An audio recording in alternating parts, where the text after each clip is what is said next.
You're sitting at dinner with friends. The conversation flows around you, laughter punctuating stories you've heard before. But something's wrong. You're watching this scene unfold like you're behind glass. You can see yourself nodding, smiling, your mouth forming words that sound distant and hollow. Your body occupies the chair. Your hand lifts the fork, but you, the essential core of who you are, has somehow floated away. You're the observer now, not the participant. A ghost hovering above your own life, watching someone who looks like you go through motions that feel increasingly mechanical and strange. This isn't tiredness. This isn't boredom. This is dissociation. And if you've experienced it, you know the specific terror of being exiled from your own existence. The rational part of your mind insists you're here. You're present, you're fine. But the visceral truth contradicts everything. You feel fundamentally disconnected, like reality has become a movie you're watching rather than a life you're living. Some people describe it as being trapped in a bubble, separated from the world by an invisible barrier. Others say it's like living in a dream that never ends, where colors are muted, sounds arrive from a great distance, and even your own reflection in the mirror looks foreign and wrong. What makes dissociation so frightening is the profound sense of unreality that accompanies it. You look at your hands and they don't quite feel like yours. You speak and your voice sounds like it's coming from someone else. The world around you seems flat, two-dimensional, like a stage set rather than solid reality. And when you try to explain this to people who haven't experienced it, they look at you with confusion or concern as if you're describing something impossible. But you're not losing your mind. You're experiencing one of the brain's most ancient and sophisticated protective mechanisms. A survival response that, when understood through the lens of neuroscience, reveals itself as both brilliant and brutal in its efficiency. So, what is dissociation exactly? Clinically, it encompasses two distinct but related phenomena. Depersonalization is the sensation of being detached from yourself, feeling like you're observing your own thoughts, feelings, and body from outside. It's the experience of self-alienation, of not feeling like you inhabit your own skin. Derealization, on the other hand, is the perception that your surroundings are unreal, dreamlike, or distorted. The world feels foggy, distant, artificial. Often these experiences occur together, creating a comprehensive sense of disconnection from both self and environment. And here's something crucial to understand. Dissociation exists on a spectrum. Everyone dissociates sometimes. You drive home and realize you don't remember the journey. You read a page and have no idea what you just read. You space out during a boring meeting. These are mild, transient forms of dissociation that don't interfere with your life. Your attention simply drifts away from the present moment, then returns without consequence. But for some people, dissociation becomes chronic and severe. It's not a temporary mental departure, but a persistent state of unreality that can last hours, days, weeks, or even years. When this happens consistently enough to cause significant distress or impairment, it may be diagnosed as depersonalization derealization disorder, a condition that affects up to 3% of the population at some point in their lives. Understanding where you fall on this spectrum matters enormously. Because mild dissociation is often your brain giving itself a break from overstimulation or boredom. But severe, chronic dissociation is your nervous system's way of telling you it doesn't feel safe being fully present in your life. And that's a message worth hearing. Now let's dive into the neuroscience. What's actually happening in your brain when you dissociate? The answer reveals a fascinating breakdown in the normally seamless coordination between different brain regions. Under typical circumstances, multiple areas of your brain work together to create your unified experience of being a coherent self existing in a real world. During dissociation, this integration fractures. Research has identified what's called a cortico-limbic disconnection. The prefrontal cortex, the thinking, rational part of your brain, essentially hijacks control from the limbic system, which processes emotions. Think of your brain as an orchestra where different instruments must play in harmony. The amygdala is your alarm system, constantly scanning for threats and generating emotional responses. The anterior cingulate cortex monitors for conflict and helps regulate emotions. The prefrontal cortex, meanwhile, is the conductor, making executive decisions and modulating your responses. In a healthy, integrated state, these regions communicate fluidly, creating your moment-to-moment experience of being an embodied, emotional person navigating the world. But during dissociation, something extraordinary happens. The prefrontal cortex overrides the emotional centers. Functional MRI studies have revealed this pattern clearly. When people with chronic dissociation view emotionally disturbing images, their prefrontal cortex shows heightened activation, while their amygdala, the brain's emotional processing center, shows diminished response. What does this mean in lived experience? Your brain is actively turning down the volume on your feelings. The thinking part of your brain is suppressing the feeling part. Imagine you're at a concert and someone suddenly mutes the speakers. You can still see the band playing, you can observe people reacting, but you can't hear the music. That's what's happening in your brain during dissociation. You witness events that should provoke emotion, happy or sad or frightening, and feel nothing. Just a flat, empty distance between you and everything that's happening. This emotional numbing is one of dissociation's defining features. You become a spectator in your own life, observing but not truly experiencing. The thalamus also plays a crucial role. This structure acts as your brain's relay station, directing incoming sensory information to the appropriate regions for processing. During dissociation, the limbic function becomes disrupted. Information doesn't flow correctly. Your sense of self, your connection to your physical body, your grounded feeling of existing in time and space all depend on precise coordination between these brain regions. When that coordination breaks down, so does your integrated sense of reality. Research has identified alterations in cortical activity and structure, particularly in white matter, gray matter, the caudate nucleus, and the amygdala, as potential mechanisms underlying chronic dissociative experiences. But here's the critical question. Why would your brain do this? Why would it disconnect you from your own experience? The answer lies in understanding dissociation not as a malfunction, but as a highly evolved defensive strategy. Because while anyone can experience brief dissociation under extreme stress, chronic dissociation almost always has roots in trauma, specifically in childhood trauma. Dissociation during traumatic events functions as an adaptive defense mechanism for coping with overwhelming threat that cannot be prevented or escaped. Consider a child facing something terrifying. Maybe it's physical or sexual abuse. Maybe it's severe neglect. Maybe it's witnessing domestic violence. Your nervous system offers 3 primary responses to danger: fight, flight, or freeze. But when you're small and powerless, fighting is impossible. You're a child. You can't overpower an adult. Running away isn't an option either. Where would you go? You're dependent on your caregivers for survival, so your brain does something remarkable. It removes you from the situation without your body going anywhere. States of subjective detachment create an inner distance from the overwhelming experience by dampening unbearable emotions and reducing conscious awareness of what is happening.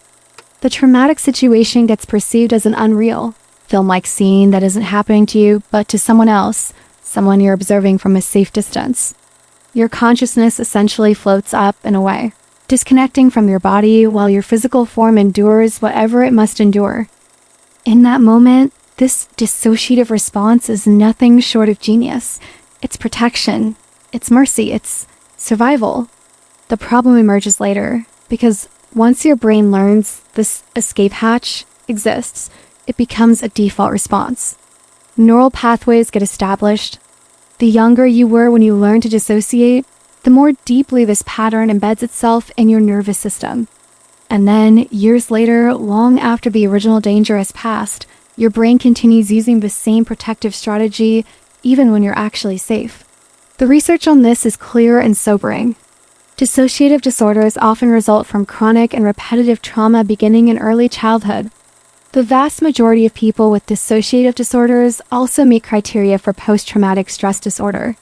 Studies consistently show that childhood interpersonal trauma inflicted by caregivers or family members, produces higher levels of dissociative symptoms compared to trauma experienced in adulthood.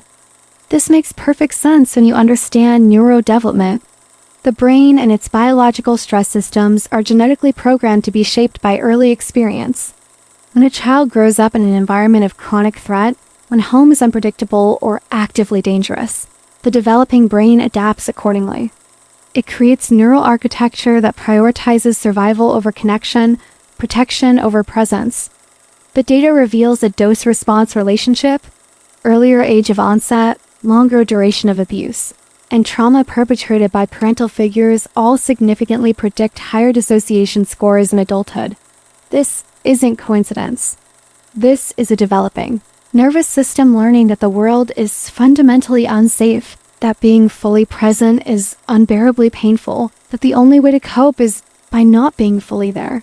These patterns, once established during the critical period of childhood brain development, can persist for decades, shaping how you experience reality well into adulthood. But it's not only severe abuse that creates dissociative patterns. Even what researchers term non-extreme caregiving stressors during infancy can impact the developing limbic structures.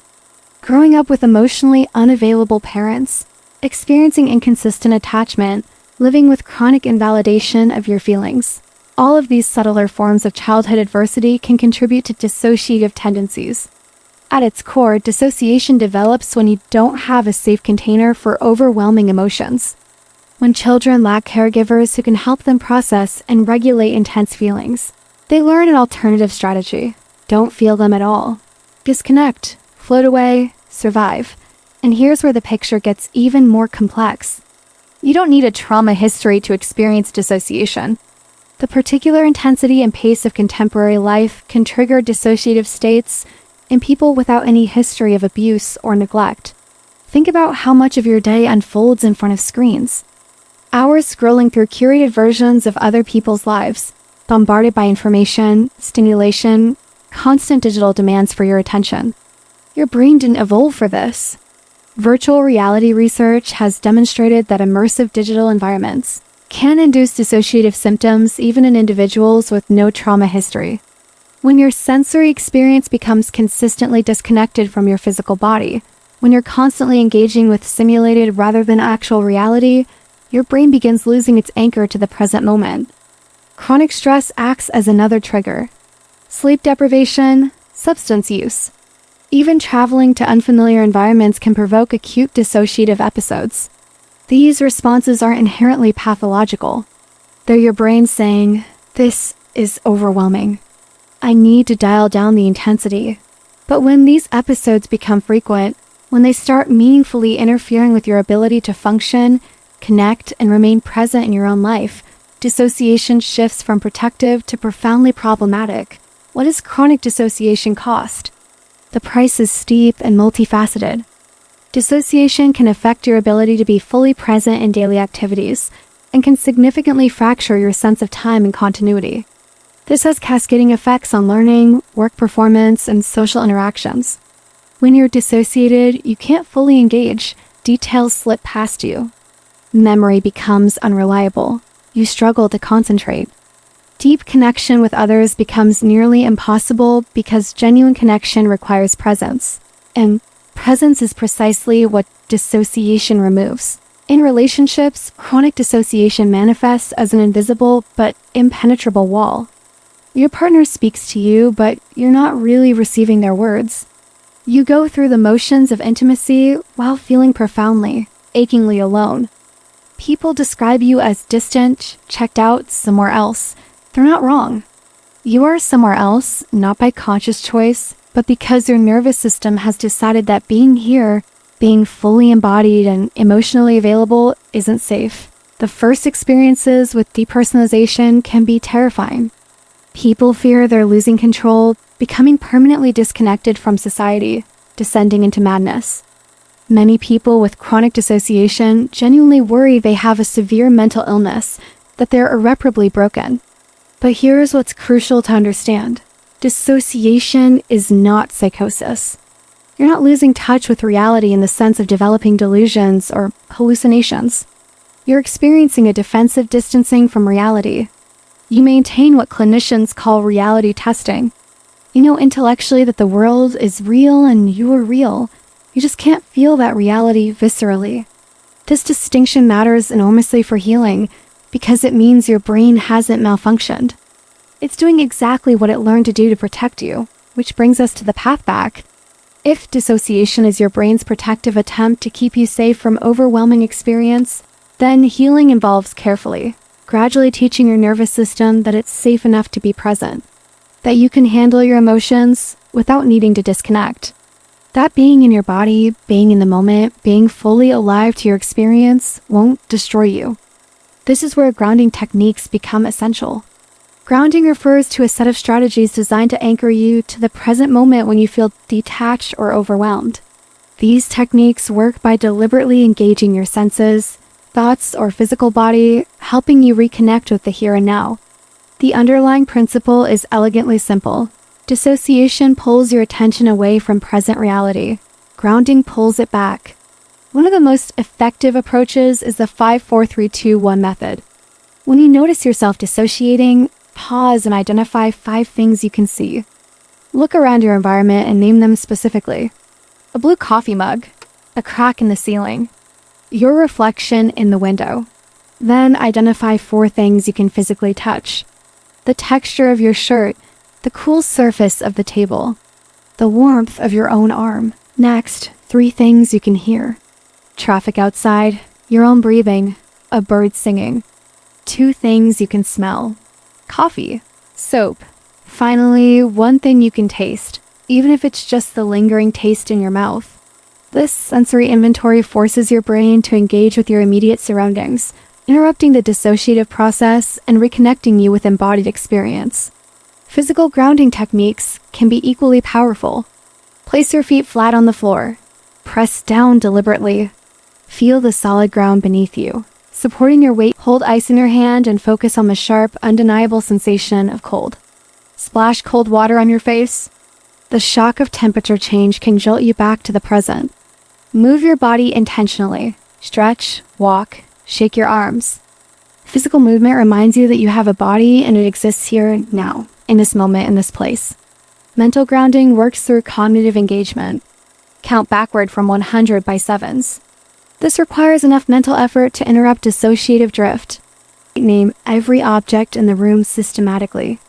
Recite something you've memorized. A poem, song lyrics, multiplication tables. These exercises demand present moment attention, pulling your awareness away from the dissociative state and back into active consciousness. But here's what's critical to understand. While grounding techniques are invaluable, they're not sufficient for healing chronic, trauma-based dissociation. They're tools for managing symptoms in the moment, for bringing yourself back when you float away. But if your dissociation has roots in childhood trauma, if it's a deeply embedded protective pattern, then genuine healing requires addressing why your brain learned to disconnect in the first place. This is where specialized trauma therapy becomes not just helpful, but essential. Approaches like trauma-focused cognitive behavioral therapy, eye movement desensitization, and reprocessing, and somatic therapies work by helping you process the experiences that taught your nervous system that presence wasn't safe. Research demonstrates this clearly. Patients who access specialty treatment targeting dissociation experience significant symptom reduction. They show decreased rates of self-harm and psychiatric hospitalization. They report improved functioning across social, emotional, and occupational domains. Meanwhile, without treatment that directly addresses dissociation, symptoms don't just persist, they worsen over time. The journey back to your body, back to your life, back to experiencing yourself as a participant rather than a spectator is neither quick nor simple. There will be setbacks. There will be days when dissociation returns with full force, when the work feels impossible, when you wonder if you'll ever feel fully real again. But healing is possible, genuinely, deeply possible. Because the same neuroplasticity that allowed your brain to learn dissociation as a survival strategy in childhood can allow it to learn new patterns now. Your brain carved those neural pathways to protect you. It can carve new ones to help you thrive. You're not broken. You're not permanently damaged. Your brain did exactly what it needed to do to keep you alive through experiences that would have been unbearable if felt fully. That's not pathology. That's adaptation. That's the stunning resilience of the human nervous system. And now, with understanding, with the right therapeutic support, with patience and compassion directed toward yourself, you can teach your brain something new. You You can learn to stay when you've spent years learning to leave. You can build tolerance for presence, for embodiment, for feeling your feelings without needing to disappear. You can feel the ground beneath your feet and really know that you're here. You're real. And you're finally, fully coming home to your own life.